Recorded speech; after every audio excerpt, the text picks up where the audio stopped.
Pagaliau turim galimybę jums parodyti galutinį rezultatą po Restore FX atliktų darbų. Šis automobilis lankėsi pas mus svečiuose.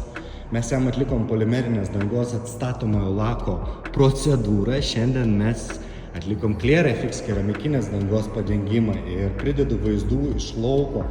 Dienos šviesoje tiesiog galite pamatyti aiškiau rezultatus, kaip kėbulo paviršius atrodo po Restore FX atliktų paslaugų. Tai šis automobilis iš tiesų atvyko su seno pažeisto lako sluoksniu, daug įvairių akmenukų, įdaužų, tunelinių plovyklų, šepečių paliktų įbrėžimų ir panašiai.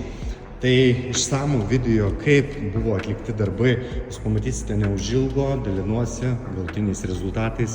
Crown Kaunas antikorozinėme centre galite rasti Restore FX įsikūrusios dirbtuves ir atnaujinti savo automobilio kėbulo paviršių.